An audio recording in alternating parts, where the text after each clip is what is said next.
Welcome to the Stanford MBA Two-Generational Wisdom Bridge across 30 years. I'm your host, Catherine Keogh McLennan from the MBA Class of 1995 of Stanford. In each episode, I bring together one of my classmates, now in our 60s, give or take, and a member of the class of 2025, now in their 30s, give or take, and about to graduate into an entirely different world than we graduated in 1995. Back then, we finished our MBAs just as the internet was emerging. Today's grads are stepping into a future shaped by artificial intelligence, uncertainty, and we hope that we express possibility. These conversations bridge generations, share lessons, and spark reflections on leadership, life, and what's next. Let's dive in. Today, I'm joined by Al Samuels from the Stanford MBA Class of 1995, my classmate, and Joel Johnson from the class of 2025, graduating this June. Al is an award-winning stage, TV, and film actor, writer, and producer. He co-founded Spark Creative during our time at the GSB and continues to work with Spark Creative to bring improvisation into business education, which he did long before it was a buzzword. His career spans Second City, Edinburgh Fringe, and dozens of corporate stages, all with a comedic twist and deep insight into team dynamics, creativity, and human connection. Joel is currently completing a dual degree at Stanford, the MBA and a Master of Science in Computer Science. He also earned his undergraduate degree at Stanford with a Bachelor of Science in Symbolic Systems. During this time, Joel served as the Vice President of the Undergraduate Veterans. A former U.S. Marine Arabic linguist, Joel brings a rare mix of technical skill, leadership, and storytelling, now channeling it into a startup that makes it easier for families to capture and preserve oral histories. Together, we explore the creative tension between comedy and code, business and meaning, AI and ethics. This is a conversation about joy, agency, and improvisation, and why laughter might just be our best leadership skill in the face of a rapidly shifting world. So, Joel, where are you up to today? Ooh, man, I just got back from getting some bagels. Was talking to my former co-founder about the progress of the company, and we're just feeling pretty good. It's a beautiful, sunshiny day out here in Palo Alto, and I'm currently looking outside at a bunch of people having fun outside on the field, and I'm having this conversation, which is hopefully going to be equally as fun. Well, Joel, I'm coming back to you on that touch. And Al, Chicago, what's up in Chicago? Just has some Triscuits. They're whole wheat Triscuits, which I don't want Joel to upstage me with his bagel. But I'm in Chicago. We're getting ready for the Edinburgh Fringe. This is a big theater festival that we go to every year. So, I'm watching shows and kind of running some auditions. Awesome, Al. What are you guys going to get up to in Edinburgh? We've been going for years and years, except for a little thing called the pandemic. We were off a couple of years. But we do a couple shows there every year, and this time we're doing 2 improvised shows. And one of them subject can be So anything. one of them, Singing? yeah. So one of them is an improvised musical where the audience calls out the title, and we make up a musical, and the titles are pretty genius from these sick audience members. And the other one is called Shamilton. It's our brilliant send-up of Hamilton, which is like our hip hop musical. So anyway, Loved it. Al, that's amazing. Let's go back to you. What are you up to in terms of the startup? You kind of slipped into that sentence. Yeah, I'm trying to get better at shamelessly selling like the rest of these Silicon Valley entrepreneurs. So I gotta work on that skill. Yeah, so a friend of mine and we worked on a startup this last summer. He's now working on a different project and I'm continuing forward on the same one. What we're trying to do is make oral history and family stories easier, more accessible to preserve for everybody. I mean, historically speaking, if you wanted to get a high quality memoir or history done of somebody you loved, because it's such a bespoke white glove industry, it would cost anywhere between $25,000 to $50,000 sometimes, which is pretty steep. So for a lot of those families who have maybe been historically not as represented within culture, media, academia, whatever it may be, or just in historical record in general. How do we make that more accessible to them? And so we're at a sort of like an interesting nexus where technology is getting better. There's proliferation of high quality video and audio through the things that we, keep in our pockets that suck our attention away and make us miserable. And then also just massive improvements in transcription, AI, machine learning, and also just this exploding population of people over the age of 65 that we're about to witness. And the fact that so much wisdom and so much experience and knowledge that occurred in the 20th century, all that first person lived experience is about to just completely evaporate. And I feel like we're in a unique position to stop that exhaustive information and knowledge from the world. So we're just looking at trying to bring storytelling, make it accessible to every family in the United States and hopefully the globe. Okay, Al. So we are of that 60, almost 65 generation. What would be your family story that you start telling on one of these interviews? Oh, that's a good question. I think in our family is a struggle always between art and sort of traditional, the arts and the traditional. My mom was a concert pianist, and my dad was a judge. So actually, there were always sort of amusing stories going around. So I think that would be it. I think it'd be it, and it does feel like maybe the struggle of our time. Maybe I'm over maybe I'm overinflating my role in this universe, but I do feel like that is sort of where we're potentially going. One of the sort of great struggles is are we going to appeal to our higher souls, which I would say is our artistic soul, or are we going to kind of be separated? The isolation, whatever you called it, the isolation age is what you called, Kat. It's the inspiration versus isolation, I decided. And inspiration is definitely you guys. And Joe was just telling me how they're using improv in business school. What do you guys are up to on that? Tell us about that. Oh yeah. So I'm one of the former co-presidents. We've just turned over our leadership to the new MBA ones, which I'm very excited about. But we would run workshops prior to recruiting for the actual shows themselves. So we found that at business school, even at Stanford, which is I would consider to be the more whimsical of the MBA programs, I think that it's very serious. There's not a whole lot of venues where you can kind of just be goofy and be silly and sort of play, I suppose. And being able to provide some space where people can kind of just let loose and say ridiculous things, do ridiculous things in a way that is in the service of spontaneity and just fun and laughter. I think it's a really kind of healing, not to be, I guess, I feel like that's kind of like a loaded term, healing, but it does feel healing for a lot of people. And it feels healing for me too. So I think that I lived a very serious life before. And I think being able to tap into humor and joy and spontaneity and just goofiness is something that I just never want to lose. So being able to do that, provide that for other people, and then also, get up on stage, in front of, not just your classmates, but also the class below you. So we'll pack G101 and G102 with probably 200 something people. Don't tell the staff, because we're definitely over capacity there. But just to have everybody kind of come together and laugh and kind of forget about the seriousness of life for a little bit is great. And also be able to provide some interesting social commentary in the comedy that I do. So interesting social commentary. Now, social commentary, I don't remember much social commentary other than the experiment. I forgot what that experiment was called. The Milgram experiment. The Milgram experiment. Oh, Stanford prison experiment. No, not this. The prison experiment is also excellent and totally creepy.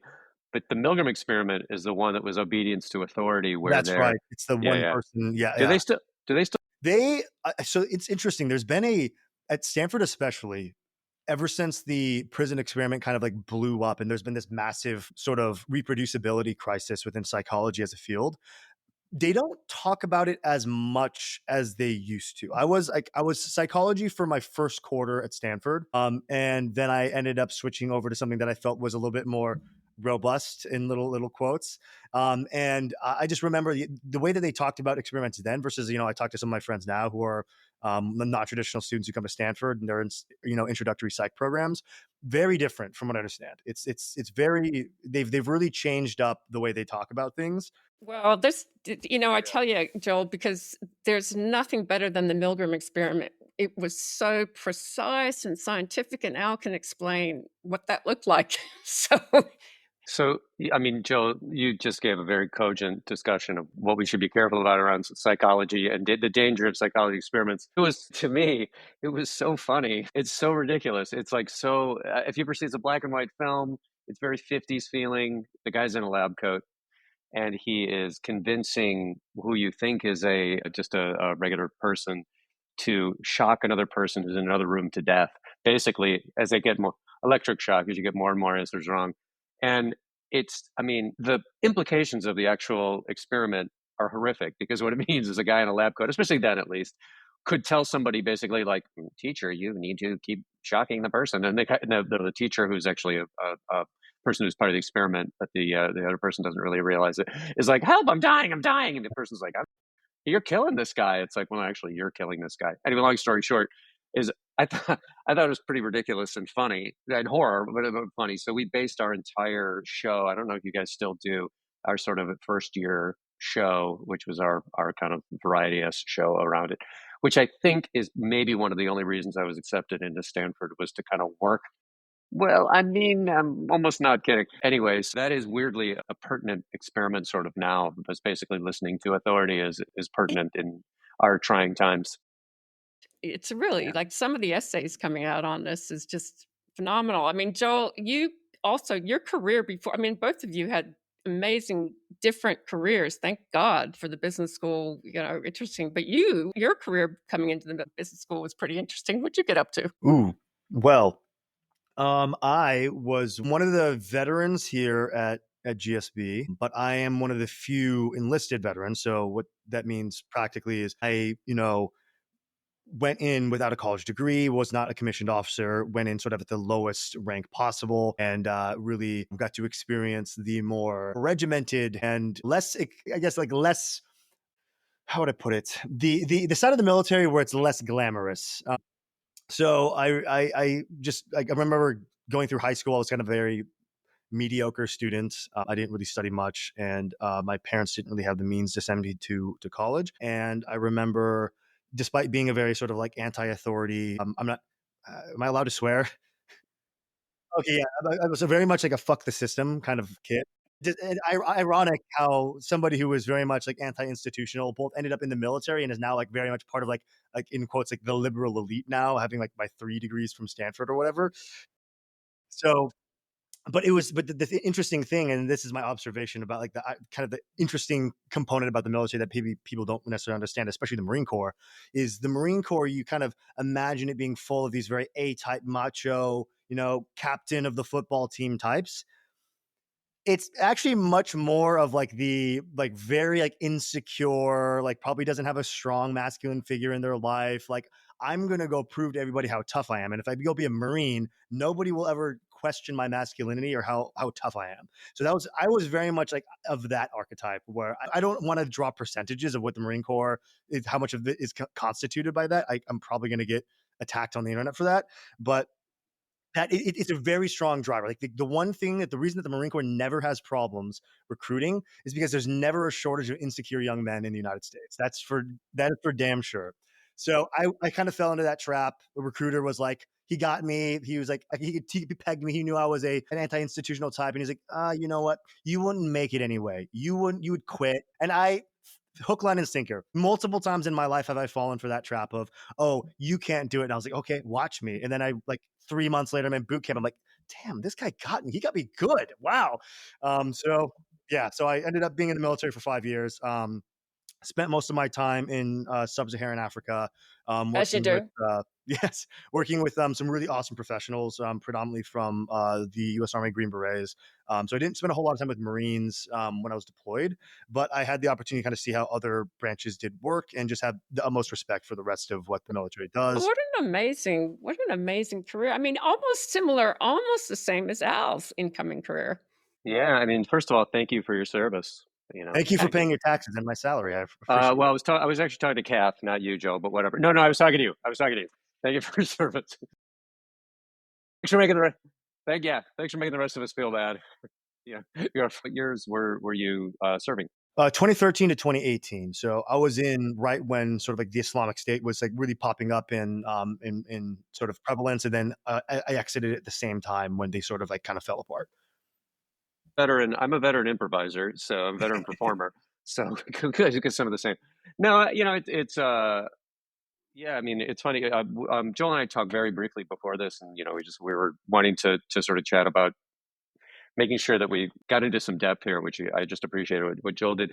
Yeah, I was coming into business school. I mean, I was an economics major, and then also, but after I graduated, I wanted to do film and I wanted to do performing, and I was doing performing at in college, and I was dating a girl at the time. That's the whole story. I just wanted to be impressed that I was dating a girl. No, I was dating a girl at the time, and she was going to go to grad school. We were living in this idyllic little college and cottage in New Hampshire, and we were like, well, we should probably go. I know. It was one of those things like Jon Snow and Ygritte in Game of Thrones. Like maybe we should have just stayed in that cave. But it was this beautiful little cabin on the river, and we're like, you know what, we should go to grad school. And I had a film school application in one hand, basically, and a business school applications in the other, and ended up going to business school. But and I went to California. I was going to go to Kellogg in Chicago because to be closer to Second City and comedy in Chicago, but she got in California, and I was like, you know what? I think I would rather go to Stanford and be close to her. Luckily, we broke up. So, but yeah, yeah, whatever. No, but I will. Joel, you definitely said I do. What was the word you used? Whimsical. I do agree that I was surprised in a good way, at the sort of whimsy that was part of the, sort of in embedded in the business school and in fellow classmates and the like, which was nice. That was a surprise. My father was a career Army in Mm. Vietnam twice, and Wow. in the Cold War, we lived in Germany and Berlin and West Germany in the Cold War. So I really honor your career, your 5 years coming in. But how does somebody with 5 years then come back and get 3 degrees at Stanford? So I feel very lucky that like if I'm going to be completely honest, a portion of me was disillusioned and generally unhappy with the way that my life was in the military. I think that I had maybe exhausted the extent to which I could fully buy into the work that I was doing. I think that I started having some doubts. Like, for example, I was raised very neoconservative. I was raised by parents who said, if Al Gore or John Kerry get elected as president, we're moving to Canada, which is just an outrageous alternative to that in the first place. But my first exposure to like progressive politics was actually in the military. Unfortunately, I was like in intelligence, and like I was surrounded by people who a lot of them had gone to school before and were very, very educated. I remember my team leader, who I still think about regularly as like maybe one of the smartest people that I've ever met, really challenged me in a lot of ways and like making me question my beliefs about government, about foreign policy, about all these things, and really encouraged me to just, I guess, not drink the Kool-Aid, so to speak. Um, so there was sufficient doubt in my head about like, do I believe in what I'm doing like 100%? Because a lot of the times if you're doing that work, you really have to be bought in. And this was sort of like, as I mentioned, like the Islamic State was kind of falling apart at the time. Like I had studied Arabic as part of my training, and I was very interested in sort of like Middle Eastern culture, Arab culture, generally speaking, and was seeing sort of this massive wave of individuals who were coming from Western Europe or North Africa, who were leaving the Islamic State and like going back to their home countries. And there's this big question, like, what do we do? How do we like deal with these people who like were radicalized at 16, 17, 18 years of, in their late teens or early 20s, and then went off and fought, and then are coming back. Maybe they're a threat, maybe they're not. Like, how do we sort of engage with that? So I was really fascinated with just what goes on in the brain, like what is like an ethical, like neuroscientifically backed way of like supporting people who have been radicalized, because there's a little bit of that in my family as well. On my I'm not gonna without getting into too much detail. So I was very interested in that. And I knew that Stanford, ironically, had a very good psychology program, and they were really kind of pushing the frontiers with neuroscience as well. And I felt like what a great place to sort of learn and build the skills to be a helpful member of like a coalition that's inevitably going to be needed to help de-radicalize and help people readjust back into society after being exposed to, different media or different ideas that sort of maybe push you out where you would normally have gone if you were sort of maybe more educated, had more economic mobility, or had more options available to you. So that was really the move. I was motivated by a great captain that I worked under on my last deployment, who encouraged me. He said, do not go to like any other school. Like, don't go to like a whatever the hell state university. Like, go to a good school. Like, he had went to Duke. He was like a very successful guy, and his wife was like a surgeon. And he just encouraged me to try, when even when all the other guys, like the contractors and the other guys in the military, were saying like, oh, like, you think you can get into this school? You think you can get, like, what do you think, you're better than us? Like, you really think you can do that? Like, there's no way, they don't want you. So to sort of like have some encouragement on that, and then again, sort of like the screw you, watch me do this kind of attitude, which is still in me, which I'm trying to get out of me. But that sort of took place. So I applied to a bunch of schools, got rejected from most of them. Stanford accepted me. They had the most generous financial aid package. So it was like, I remember actually, funnily enough, I used to like, when I didn't want to sort of like express that I was in the military, I used to lie and say that I was like, oh, I'm a Stanford like researcher who's like out here investigating like whatever. So like I sort of like manifested that maybe a little bit early on, but I didn't bring that up in my essays. But yeah, Stanford just seemed like a great place to go. So Isn't there a term, what, stolen valor, when you pretend to be in the yes, military? I was As a exactly. reverse, yeah, you were I was the stolen returned validating. valor. You were giving valor away. You were Exactly. Giving 100%. valor away. the God, Yeah. reversed valor. Yeah, God, Al, I don't even think we had any military. I thought that we did. Of No, course, CJ, of we stayed at course. UHAS. Yeah, Sorry, she's. sorry, That's okay. CJ. Yeah. Wow, So CJ, and Maurice, then go investment ahead. banker, right? From the military to the investment banker. Yeah. And I think we might have had some other military as well. How do you then, Joel goes military to business school. You go from Second City to business school, and then you go back. Has the MBA been useful? I always wondered about that. Yeah, I mean, the wishy-washy answer is like there yes and no. Had I just committed, when I really look at it, I think, because I had a lot of close friends who were had really dove into doing, acting or directing or filmmaking or screenwriting, and it was, it's especially early on, it's a real slog, and I think that might have played a part in it, where I was like, oh, you know what, I'll be able to start my own theater, start my own, production company, film company, or whatever. And I think that played a part in it. At the time, I didn't say that, but I think that played a part in it, where I was like, well, this is a much safer sort of route. And so there's always that sort of push pull that I mentioned before. But when I was at business school, I think you know this, Kat. When I was at business school, second year, my mom passed away, and she'd been sick for a while, but she kept getting better. And it was one of those things where you're like, oh, well, she's sick again, but now she got better. But Christmas time of whatever, the holiday break during our second year, I went home, and I was leaving the house. Like, she was in a hospital bed in our house, so trying to get better. And I was like, Mom, I was like, maybe I'll stay here until you get better. She's like, no, you live your life. And the next day she died. And it was really, we were very close. And my sister called, was like, Mom passed away. And at that point, I really threw myself back into, at school, performing and directing. And I would go up to San Francisco and perform and stuff. And I think I was on my way to, if you remember when we were at school at GSB, back when it was good. No, when we were there, we we went to school in a very Stalinist, like, brutalist building, but it was right next to oh, it was terrible. I mean, you guys are a country club. Was it? No, was it not? I don't. Was it Littleton? I think they did. Yeah, they nuked it from space. Yeah, it was a nuke. Yeah, pulled out a nuke from space.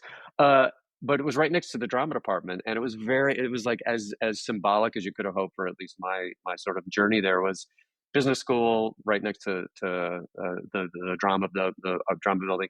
But I remember I think it was on my way to some interview. I can't remember exactly. It was like brand management or something, consulting. But I was walking by the drama department building on the way to the career center, and I was like, what? I would do that for free, like walking by the drama department. I was like, I would do that for free. And I'm on the way to like get a job where I'm going to be like selling ketchup or whatever it is, done marketing ketchup or whatever it is. If you market ketchup, the ketchup is great. I'm sorry, I don't mean to throw shade. I mean to throw shade on condiments. But so then I was like, I'm going to go back to Chicago no matter what. I'll just go for it, and I will audition for things. I'll audition. Second City was the thing I always went to growing up. I was like, I'll audition for it. I'll spend time with my dad, who was having a hard time, after my mom had passed away, and a lot of my friends and performing friends were there. So yeah, it was one of those like decision point, like moments in the road where you're like, yeah, there's moments of clarity. Joel, it sounds like you probably had many more of those, but I have had maybe not as many. And that was a moment where I was like, I don't want to do that. I want to do this. Yeah, and and it has been that was a real moment. Yeah, and I auditioned for the Torco of Second City and got into that, and then got chosen from that to do the main stage. But had that not happened, I think back, I'm like, well, had that not happened, would it still have been kind of worth it? Maybe, I think, yeah. But like that ended up opening up a lot of doors and but the sheer performing and writing and the financially, it isn't as windfally as many of the things our classmates do, for better, for worse, for worse or for better. But yes, yeah, it's like it's fun to do that, but it's also you're always sort of like, how is this doing? The finances often just don't quite make sense for a lot of the projects that we're working on, but it is. But the soul satisfaction of a lot of times is nice. It is good in that way, and there's a lot of laughter. There's a lot of like immediacy. There's a lot of like, the sort of the magic of creating in the moment is nice. Well, that's the thing. And so the creating is what I'm interested in, because we're going to need that. The information age, as I call it, big data and everything else. It seems to me that business school people were great at solving problems given to them. But if you give them a white piece of paper and you try to get them to strategize something absolutely new and radically different, it's not always that great. And if AI is going to do most of that problem solving, where are we left? How are we going to get that creativity, especially with our great leaders that are coming out of business school at Stanford? What do you see in your class? Well, so I'm doing a dual degree, and my other degree is in AI, and I've I've been kind of a skeptic for a long time. I guess I'm really worried. Like, the thing that got me into it in the first place, like, was the philosophical component of AI. I was really interested in like the computational theory of mind. Like, are we just meat computers, or are we something more? And I guess like I'm really worried about what, even if AI doesn't get to like this Skynet level of scariness, I'm already worried about sort of the atrophy that is being induced by the constant use of ChatGPT or Claude or LLMs in general, and sort of this outsourcing of critical thinking and reasoning that is just tremendously concerning to me. I don't know. I'm concerned, but I guess maybe I'm looking at it from a different angle. I guess I don't know. I want to be more cheery about this kind of stuff. Like, I want to be sort of like a techno optimist, but I just find myself not being able to do that. And I think that like, and this actually kind of gets to like a question that I have for both of you, if you don't mind me sort of injecting one of those in here, is I have like this degree. I had previously the research I was doing, I'd won a couple grants from the Navy to do some research on like AI misinformation, propaganda, how that's going to affect sort of national security interests, more broadly speaking. And so I feel like I have this like skill set, and I feel like I have this mantle of responsibility, having been given the opportunity to be here at Stanford when they could have brought somebody else in. And Al, when you were talking, there's this idea of just joy in what you are doing, despite, like, I'm sure you have classmates who are making like, who are big movers and shakers, and like make are responsible for hundreds of millions of dollars flowing across different channels and allowing for businesses to have capital they need, or whatever it may be, or like influencing policy decisions. But I feel like I am encumbered by this expectation of myself that I don't know if it's societal, or if I don't know if it's just completely self-imposed. And it is really debilitating. It is really exhausting, asking myself like, what do I owe, based on like the privileges and the opportunities I've been afforded, to the world using these skills, like with the AI and the business side, versus what do I owe the world with respect to sort of like the improv side of me, the comedy side of me, the artist in me, the creative in me that wants to make people laugh, make people think, and maybe not necessarily build a product for them. Like, sure, the product is great and I love what I'm doing, I love what I'm building, but I just get stuck here. I get really stuck here, and I worry that I'm about to commit a lot of time and a lot of effort to something that will not, I guess, I don't know, that I'm doing this out of obligation more so than out of a true love for what I'm doing. I don't know. Do you guys have thoughts on that? You want to be here for hours. Al, you give it a go. Yeah, drop out of school. Come on. No, that's a He's great almost question. done. He's almost done. Now's the time to drop out. Just chill out. Get in a van, drive across country like in nomad land. No, that's such a good question. I mean, the sort of easy answer to what you were saying is that you don't have to choose. Like, you can do what you're thinking about doing, pursuing that. There is time, lots of time to like course correct. I don't want to say course correct, but to evolve. But that joy that you're talking about, what do you call it? Sort of the improvisational feeling of it, or the joy, the laughter, whatever. You can infuse that into what you're doing. That's an easy answer to say, but I do feel like just, in this brief time talking to you, it doesn't feel like if you did go down that path that you would not infuse that with joy. Were you saying, and I'm sorry, I should know this, but you were saying that there's like a group of people at the business school that are interested in doing sort of comedy and improv and sort of performing and stuff. Yeah. So, I mean, just that fact alone, you would not think you would go to Stanford and have that experience at all. Like, I didn't think that. And I was asked early on, we didn't have that. And I was asked by 4 or 5 students, like, could you lead a couple workshops in improv and what you're doing and like comedy and storytelling, screen or whatever. And so long answer to your good question is, I would say you could still do both. The agony, though, having been there many times, the agony is the thing that is going to trip you up. Like, it's good that you're thinking about it, but it like whatever you can do in your own sort of head and journey to like try to set that aside and be like, you know what, I can't. There is no necessarily 100% right answer. I can't solve everything today. I am going to take a step. I am doing this thing right now, and I'll try to infuse it with joy. And I'll try to be sensitive to the fact of myself, like, be sensitive to like, that is it. That is enough. I can't do this anymore. I can't do this. I had a summer internship between first and second year, and the person I worked for was just not completely unjoyful. And I was like, no, I got to slog through. I got to slog through. Got to slog through. And then I left it a month early to come back to Chicago and do some more performing because I just was like, this is too much. I'm just not enjoying this at all. Anyway, that's such a pat sort of answer to your very deep and thoughtful question. But it's the agony. I love that word, Al, because by the time I decided to come for my 20th, I just wanted to say, oh my God, agony's taken over. It's life is life. And God, the passion, Al, to really have that. But creation can't come without agony. And frankly, Joel, your initiative sounds fantastic. Ooh, I feel very fortunate. First of all, thank you, Al, for your extremely thoughtful response. I had a lot of thoughts on that. And I guess just off the top of my head, like, I have to remember that it's never either or, it's always some blend of the between, and that there is always a way to infuse these, because like improv and like creativity, these are ways of existing, and you can infuse. I think that the people who seem to be able to do these things sustainably are the ones who can infuse those elements and qualities into everything that they do, whether it's like the way that they cook their meals on a weekly basis, or the way that they, do like nice little like acts of service for their partner or whatever it may be. So that's a good, healthy reminder for me that it's never really either or, that there's always a way to kind of blend them.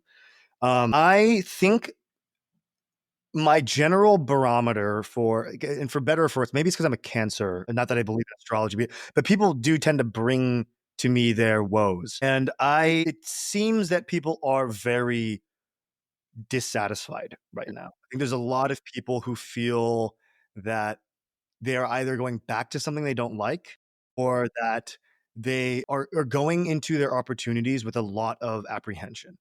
And that also weighs on me, because I feel like it is sort of viral. It's contagious in a way, where I hear enough of that, and then I'm looking at like going into entrepreneurship or going into doing something else, and I'm like, ooh boy, like, there are going to be some things that I don't like about that for sure. Like, they're all like with everything, and now it's starting to sow some doubts in my head. The agony thing is, I love that word too, because it feels very like, I think it's a Buddhist principle to say, like, do not suffer twice. Like, when you're anxious about something, like, you are suffering in that moment, and then you may suffer through that moment in the future, but like, there's no sense in suffering twice. I find that is sort of relevant and applicable to a lot of these scenarios where, like, I don't know what this journey is gonna be.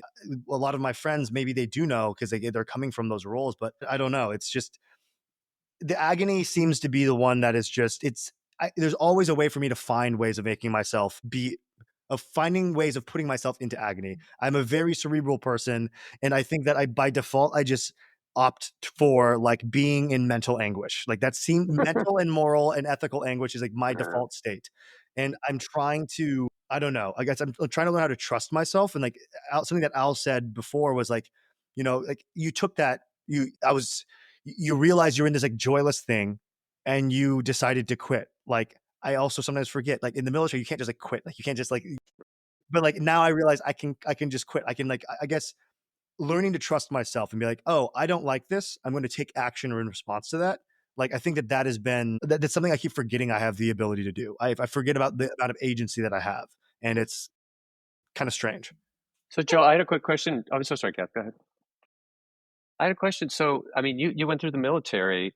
Was this is someone from the outside who doesn't know really jack about, what I have gone through and what they would go through. But is there an approach to that where they're like, to this question in the military where they're like, you have to make a decision, for example, you just have to decide and move forward, and that it's the mission, it's whatever it is, or was that not? I'm interested in like, did they have? I mean, the military seems to have many techniques and processes for so many things. Yeah. It seems like that's part of the like how organized that they are. Would they have something like that where you say like, well, if you're having to decide between these things, you just must, you need to do this and then make your decision and stick or whatever. I don't know if there's some sort of like wisdom from the military that you either carried forward and or reacted against and said, no, that method isn't for me. I'm going to leave the military when I can. Yeah, I think that there's two sides to this. I think there's the one side of like the sort of stereotypical military thing where it's like you do what you're told. And like, it's sort of like, again, it's easy to do what you're told.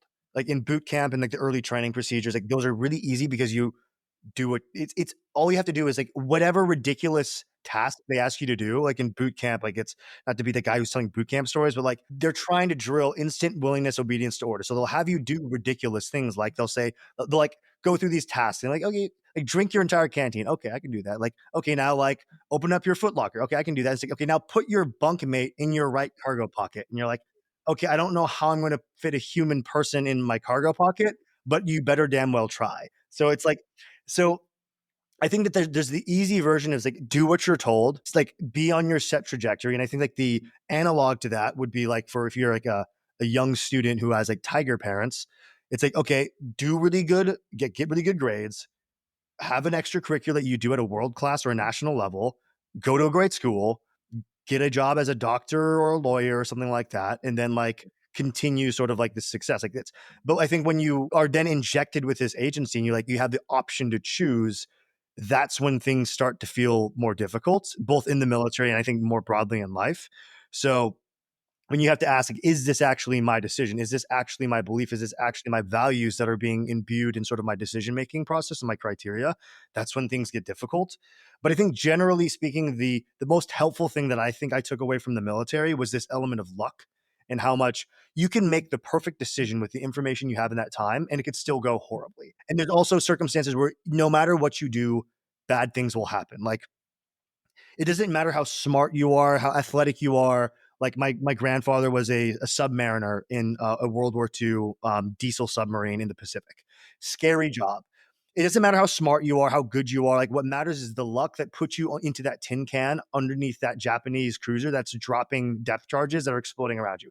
Like it is so much of this is luck. And when you sort of take the ego and like this feeling of like agentic supremacy where like because of my decisions, my outcomes are wholly reliant on that. When it's just like, sometimes shit happens and there's nothing you can do about it. Like it's not up to you and like things just happen and you can, and yet have to accept those consequences and just continue to make decisions as best you can. I think that was very liberating for me, knowing that even that there's no way to make the perfect decision, and like trying to calculate it is impossible and it's a waste. Obviously you want to make good decisions, but I think that was really liberating for me, and it's something I'm still trying to internalize. Agency is a great word, Al. What's agency to you over the last, I can't believe it's been 30 years. Geez, how'd that happen? But agency, what does that mean for you in your 30 years since business? Yeah, no, that's a good question. Yeah, I think it is. I mean, I think it's very parallel to what Joel's saying that you especially because in going in sort of the field of the arts and performing or writing and direct, whatever it is, there isn't as a prescribed path as even a prescribed path of, I mean, our business school has a lot of options and not as many prescribed paths as like a doctor or lawyer would have. But, you know, a lot of our typical, you know, you want to, if you want to do a startup, there are steps that people will follow that, you need to contact this group. You need to follow these steps in order to start this, do this startup, start this company, and the like, which is great. There's less of a prescribed path in that. And so you do have to figure agency out and figure out how that, you know, the agency itself and the ability to just say like, I'm going to go down this path, even with whatever, if you want to call it whatever, like agonizing all over these different options. That is actually a skill as well. That is a skill. Like at a certain level, it's sort of like in sports, but where at a certain level, there's many people who are very good at it. In arts and in comedy, there's many people who I look at that are, you know, I perform with or that I will direct or whatever. I'm like, man, they're all really funny. They're all really good performers. It's a part of luck. That's part of it. Sure. Like, were they the right type, look, whatever at the time? And then on top of it, did they have that skill of just like fucking sticking with it and like driving and being like, you know what? I'm just going to, for example, you know, the easy things, I'm going to stand up on stage, and even if I'm bombing to shreds, it's all right. I'm going to get up again tomorrow, and I'm going to do it again. And I'm going to sit there and embarrass my ass again. But I'll get the one kernel out of that thing. That's a good laugh there. And I'll build on that, and I'll keep building on that. And hopefully you'll have enough opportunities to do that before someone says, you're never being put on stage. You're never being put on film. You're going to be on a TV show again. So, yeah. So I don't know if that answers your agency question, but I think that would be it. Like yeah, feeling like that is a skill to me as well. And also, I mean, it's that perseverance is how you're describing, but also knowing when to give up.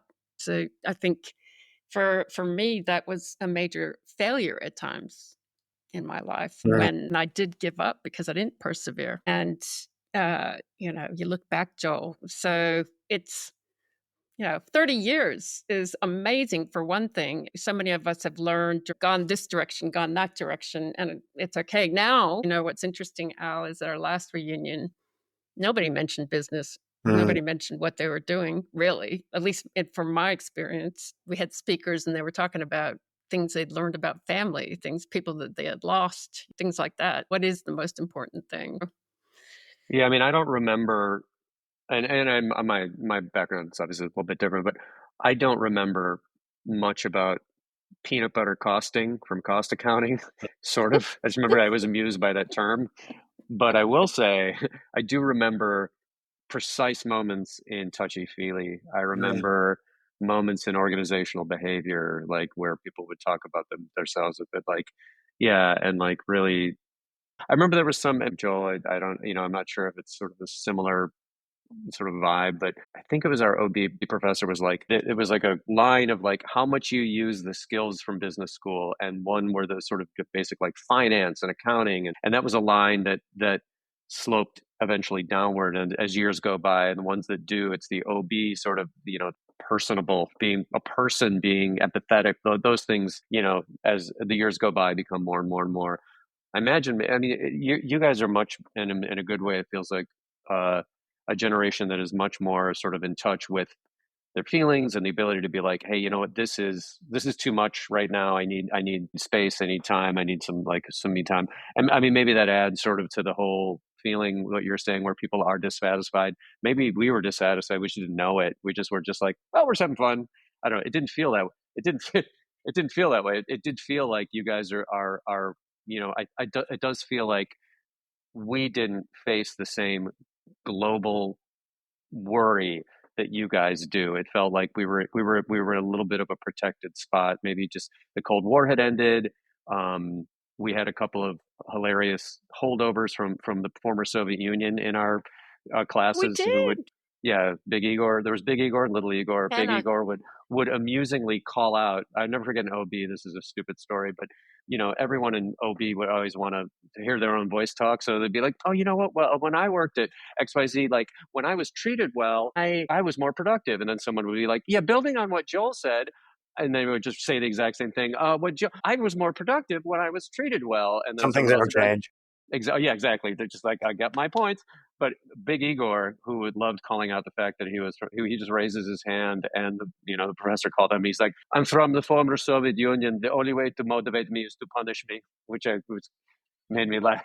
I was like, I love you, Big Igor. You're killing me. It was really funny.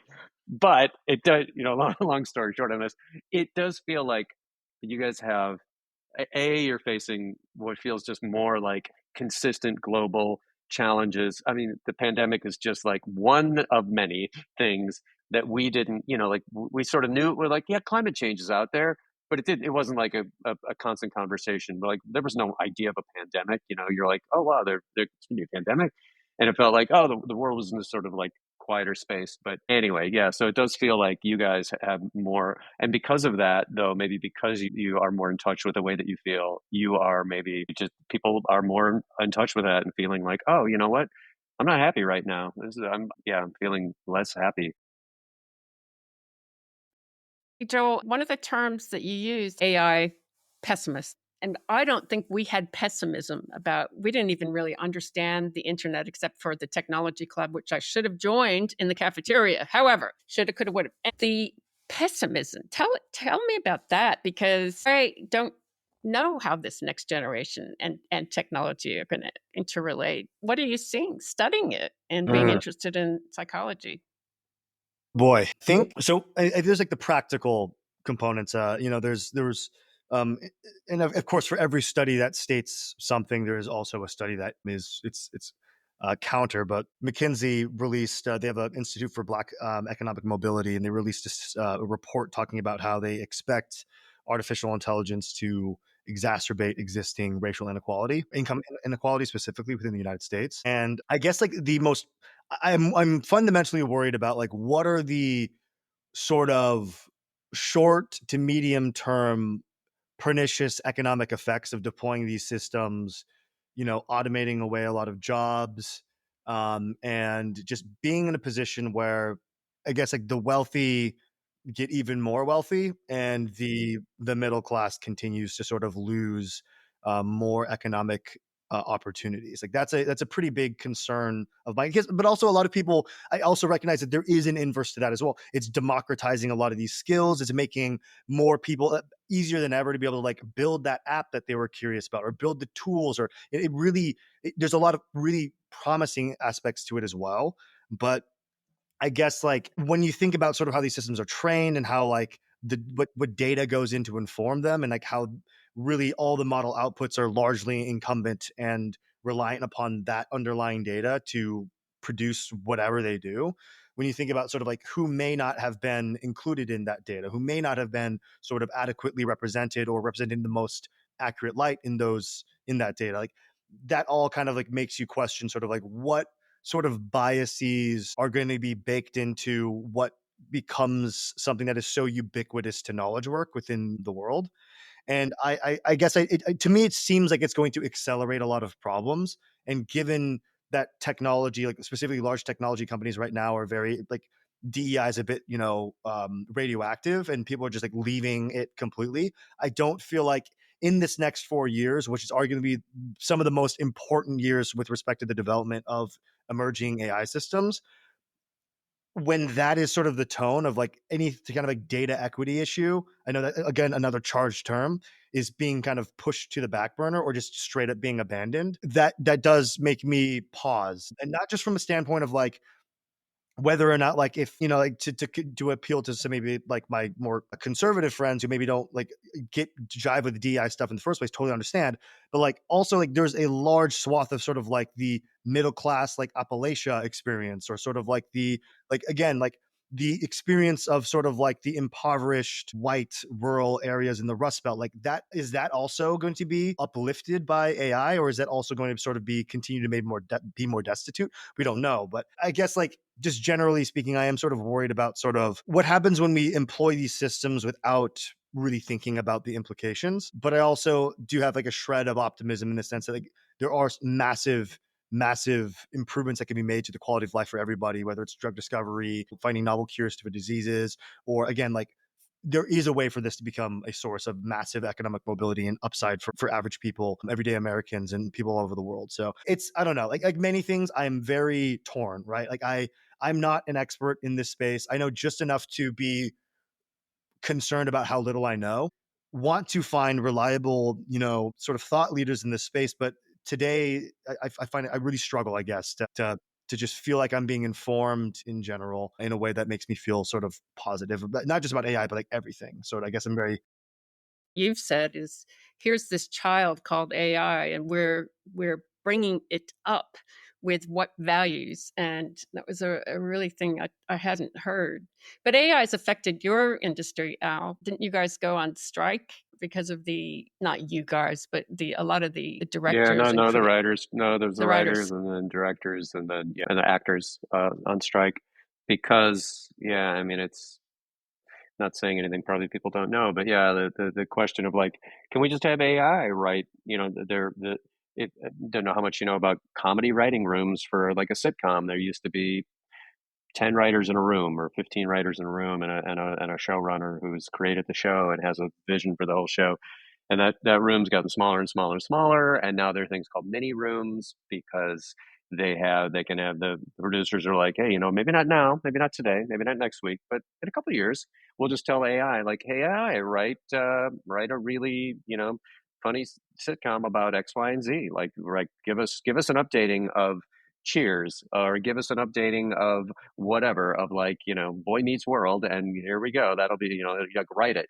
Um, so yeah, I don't, my question would be, and this is actually a question for both of you guys, is if you knew a film was completely written by AI and performed by AI, I personally, and it might just be because, like I'm just sort of a grumpster about like, I don't know if I could enjoy it in that way, but maybe I just don't know what I don't know. Like maybe not your generation, but maybe the next generation is like, we don't give a shit.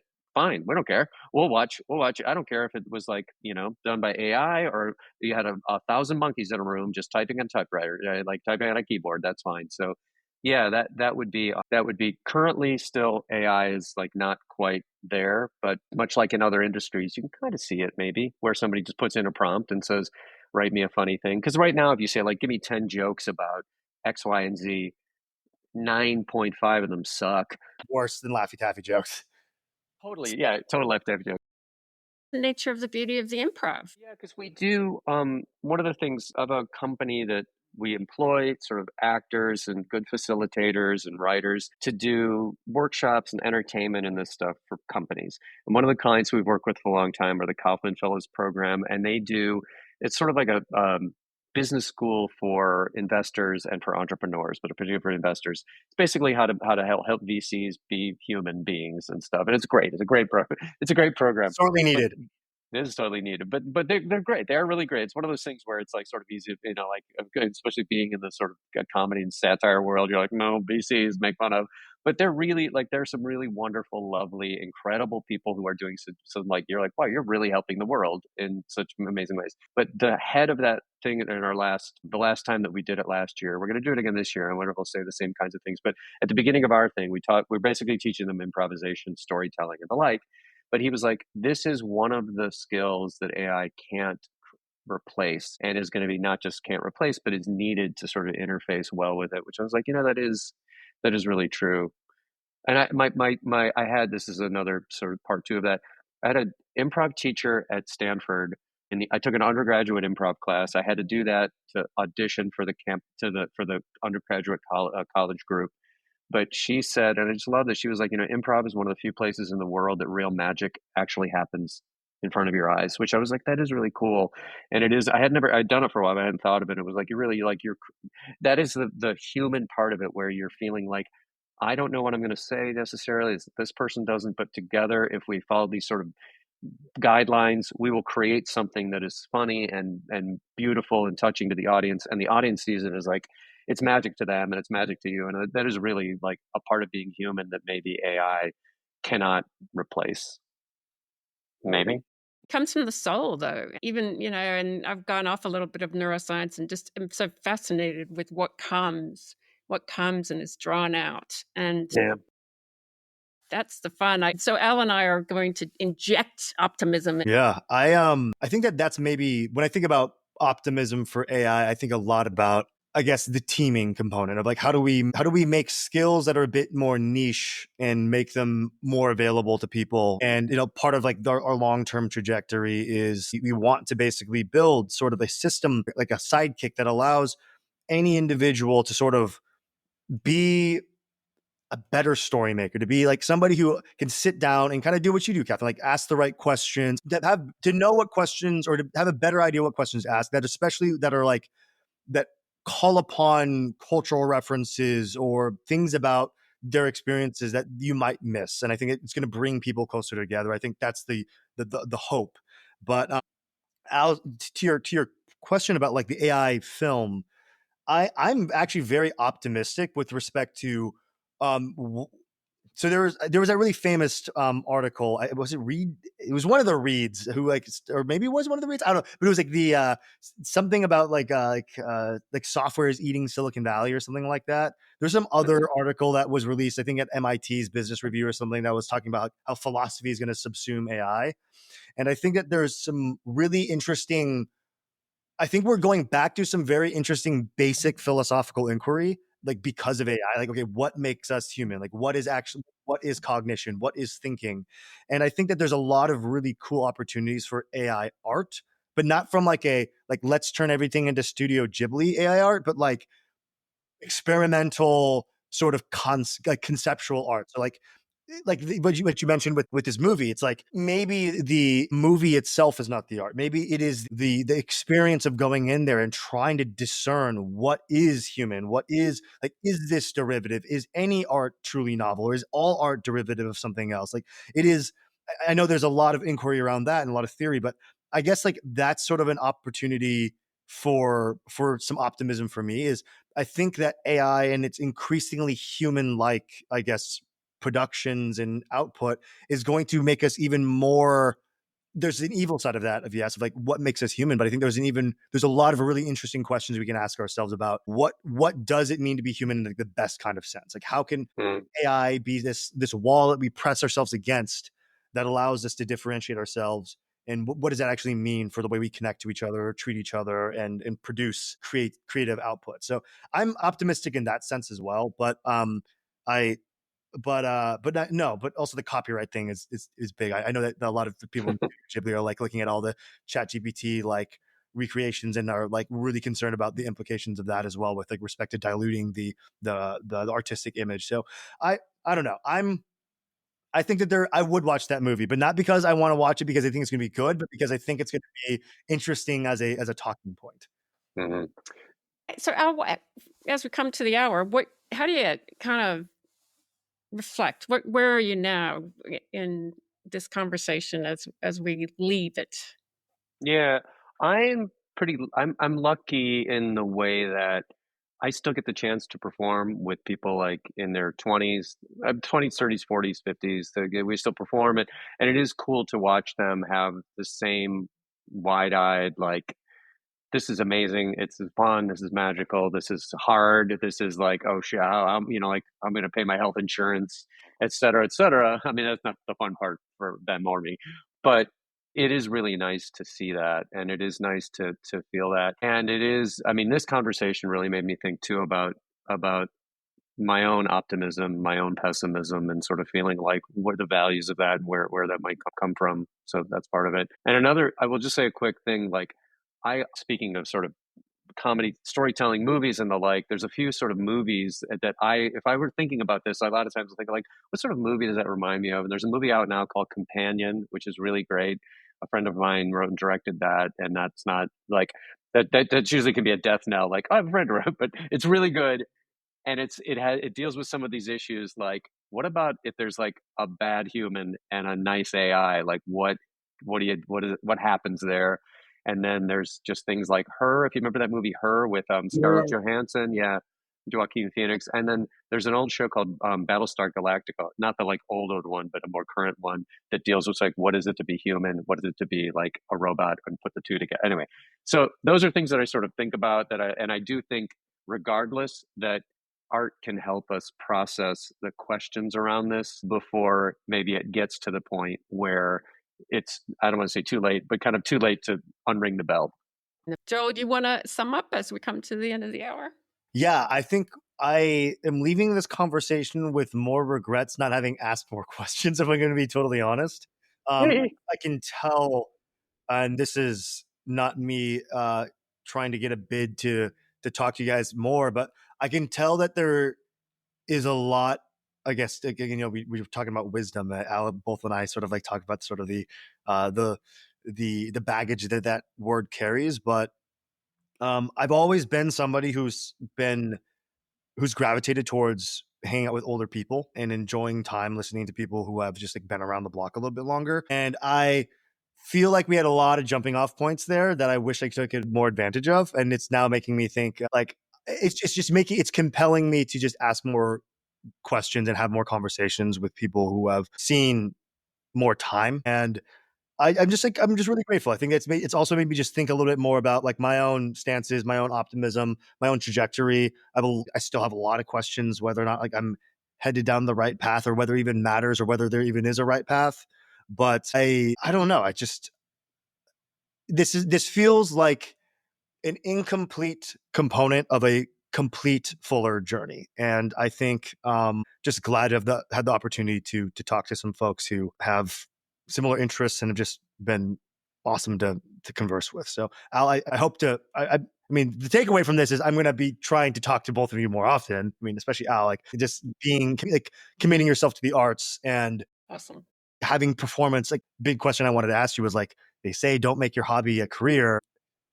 But so like that's one of those things that I've been thinking about a lot, and I just am so glad to see that there's people out there who have kind of taken this non-traditional path, because that's how I feel like I've gotten here. That's how I continue to want to live my life, even though entrepreneurship is now kind of a traditional path coming out of Stanford. So yeah, I don't know. I just feel very engaged. I feel excited. I feel like ready to have more conversations and think a lot more about who I am, what I want out of life. Joel, you're already 18,000 times more actualized and advanced than I was at business school. So I can't wait to see what you do. I can't wait to see how you. I can't wait to see how you change the world before we blow it up. So I'm really excited to see what you do. It's great, and to continue the conversation. So stay in the question. It's never answered. That's the fun part. Thank you for joining us. For more insights and information, visit my website at katherinemclennan.com. That's spelled KATHARINEMCLENNAN.com. Don't forget to subscribe to the series so you know when the next episode will be, as we continue exchanging wisdom, connecting past, present, and future through the perspectives of Stanford MBA graduates of 1995 and 2025.